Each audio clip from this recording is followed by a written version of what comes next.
আসসালামু আলাইকুম। সম্মানিত দর্শক, এখানে দেখতে পাচ্ছেন আল খলিফাতুল আদিলাতু।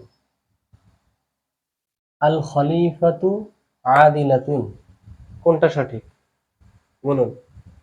এখানে আরেকটা আছে আল খলিফাতুল আদিলু, আরেকটা আছে আল খলিফাতু আদিলুন। কোনটা সঠিক? এই দুইটা থেকে কোনটা সঠিক? এই দুইটা থেকে কোনটা সঠিক বলুন তো, ভাবুন।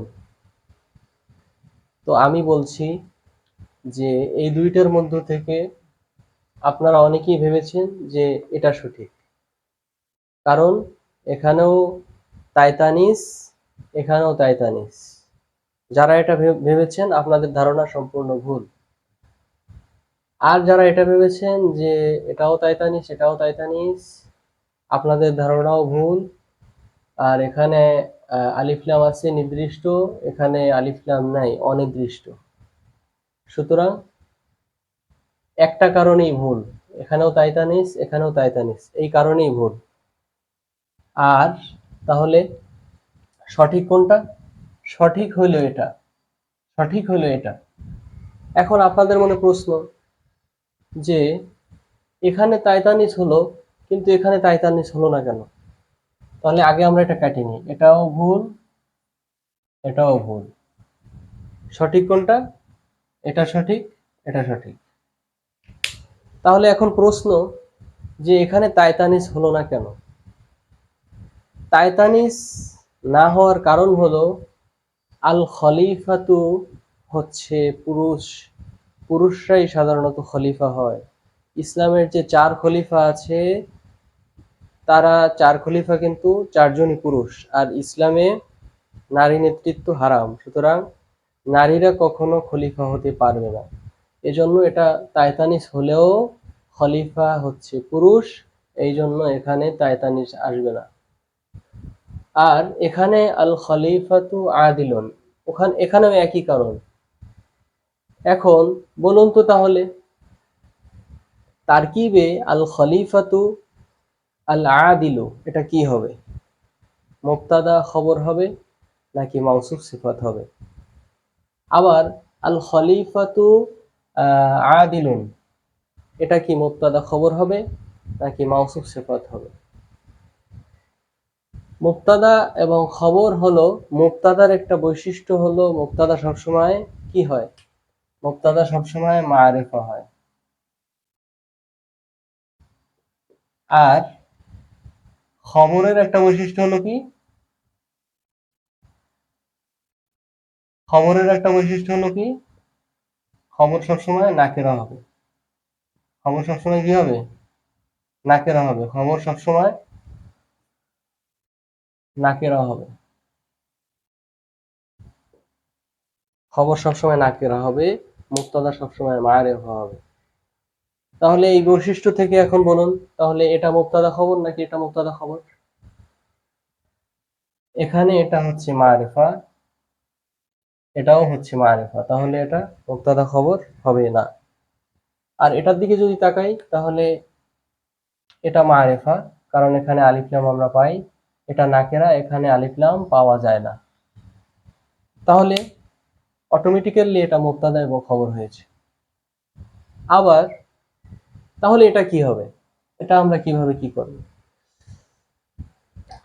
এটা আমরা মাউসুফ সিফাতের দিকে যদি যাই তাহলে মনে রাখতে হবে 4টি বিষয়, 10টি বিষয় থেকে 4টি বিষয় অবশ্যই আমাদেরকে মিল পাইতে হবে, না হলে এটা মাউসুফ সিফাত হবে না। আমাদেরকে দেখতে হবে মাউসুফ সিফাত হওয়ার জন্য যে 1 নম্বরে মারেফা অথবা নাকেরা দেখতে হবে। 2 নম্বরে দেখতে হবে রফা অথবা নসব অথবা জার। 3 নম্বরে দেখতে হবে মুজাক্কার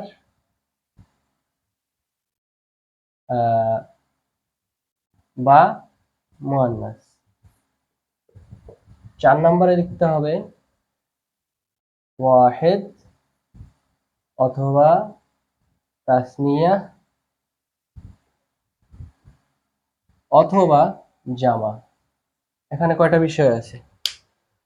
1 2 3 4 5 6 7 8 9 10। এই 10টা বিষয় থেকে 4টা বিষয় মিল থাকতে হবে যদি আমরা মারেফা এবং নাকিরা বলতে চাই। তাহলে আমরা এটাকে আমরা চেক করি। এখানে আলিফ লাম আছে, এখানেও আলিফ লাম আছে, সুতরাং মারেফা দুইটাই মারেফা পাইলাম। তারপরে এখানেও রফার আলামত, এখানেও রফার আলামত, পাইলাম দুইটাই রফা। তাহলে এটা পাইলাম, এটা পাইলাম। এটা তাইতানিস থাকার পরেও খলিফা যেহেতু পুরুষ হয় সেজন্য এটা মুজাক্কার, আর আল আদিলু এটা তাইতানিস হবে না, এজন্য এটাও মুজাক্কার। পাইলাম মুজাক্কার দুইটাই। এরপরে এটাও ওয়াহেদ, এটাও ওয়াহেদ পাইলাম। তাহলে আমরা এটাকে মাওসুফ সিফাত বলতে পারি, নির্দ্বিধায় মাওসুফ সিফাত বলতে পারি। এখন প্রশ্ন যে আল আদিলু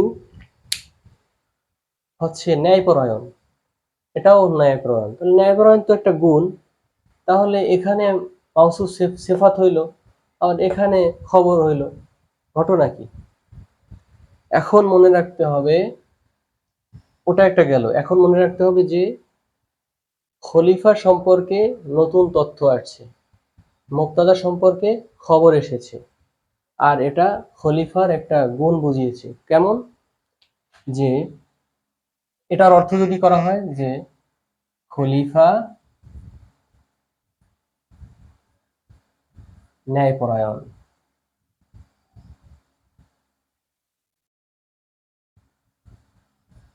খলিফা ন্যায়পরায়ণ। আর এটার অর্থ যদি করা হয় তাহলে ন্যায়পরায়ণ খলিফা,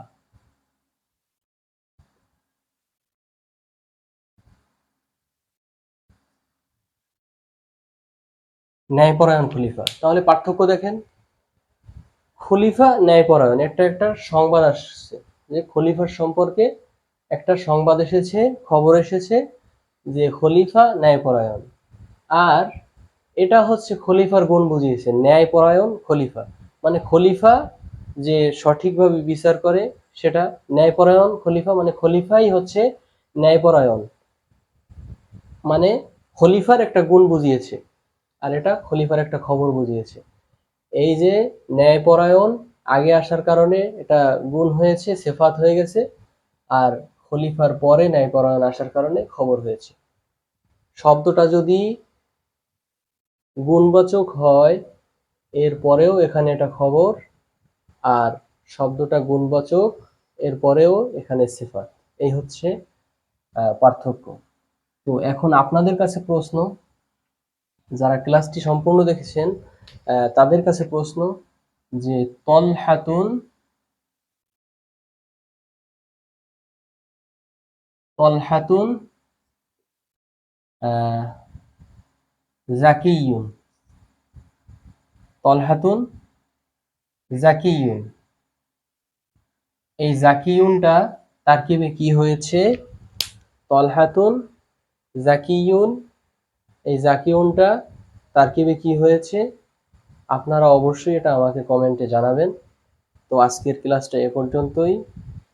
সবাই ভালো থাকুন, সুস্থ থাকুন। আসসালামু আলাইকুম।